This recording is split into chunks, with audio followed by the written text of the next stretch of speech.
വർഷങ്ങളായി മലയാള സിനിമയിലെ നിറസാന്നിധ്യമാണ് നന്ദലാൽ കൃഷ്ണമൂർത്തി എന്ന നന്ദു.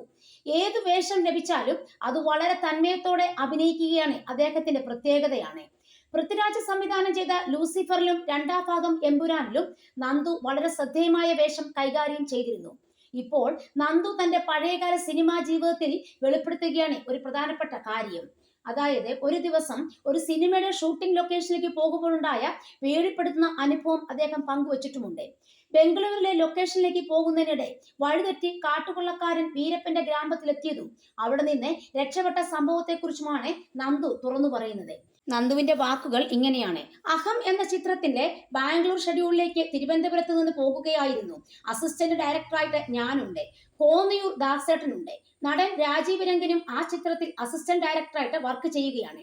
അങ്ങനെ ഞങ്ങൾ ഒരു 4-5 പേർ ഇവിടെ നിന്ന് കാറിൽ യാത്ര തിരിച്ചു. ബാംഗ്ലൂർ എത്തുന്നതിന് മുമ്പേ ഒരു സ്ഥലത്തെ പോലീസ് നിൽക്കുന്നു. അവിടെ ഡീവിയേഷൻ ബോർഡും വെച്ചിട്ടുണ്ട്.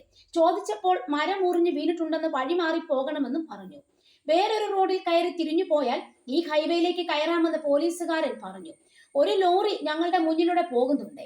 ആ ലോറിയുടെ പിറകിലൂടെ ഞങ്ങൾ യാത്ര തിരിച്ചു. ഈ ലോറി എവിടെയാ നിർത്തിയത് ഞങ്ങൾ സംസാരത്തിനിടെ കണ്ടില്ല. ഞങ്ങൾ ആ ലോറിയെ പാസ് ചെയ്തു പോയി. രാത്രി 11:30 മണി എന്തോ ആയിരുന്നു. അപ്പോൾ കുറേ ദൂരം കാട്ടിലേക്ക് പോയിട്ടും തിരിയാനുള്ള വഴിയൊന്നും ഞങ്ങൾ കാണുന്നില്ല. അപ്പോൾ മനസ്സിലായി സംഗതി കൈവിട്ടു പോയെന്ന്. എതിരെ വരുന്ന ഒരു ലോറിയെ കൈ കാണിച്ചു നിർത്തി വഴിതെറ്റിയെന്ന കാര്യം പറഞ്ഞു. നിങ്ങൾ ഒരുപാട് ദൂരം വന്നെന്നും തിരിച്ചു പോകണമെന്നും ആ ലോറിക്കാരൻ തമിഴിൽ പറഞ്ഞു. ഞങ്ങൾ വളച്ച് ആ ലോറിക്ക് പിറകെ പോയി. അങ്ങനെ ഞങ്ങൾ ശരിയായ വഴിക്ക് പോയി. ഒരു 3 മണിയാകുമ്പോഴേക്കും ഞങ്ങൾ ചായ കുടിക്കാൻ ഒരു കടയിൽ കയറി. അതൊരു മലയാളിയുടെ കടയായിരുന്നു. വഴിതെറ്റി കാട്ടിലേക്ക് എത്തിയ കാര്യം അവിടെ പറഞ്ഞപ്പോൾ നിങ്ങളുടെ സമയം കൊള്ളാം എന്നാണ് അയാൾ ഞങ്ങളോട് പറഞ്ഞത്. ഞങ്ങൾ ചെന്ന് കയറിയത് വീരപ്പന്റെ സ്ഥലത്തേക്കായിരുന്നു. കേരള രജിസ്ട്രേഷൻ വണ്ടി ആയതുകൊണ്ട് മാത്രം ഞങ്ങൾ രക്ഷപ്പെട്ടു.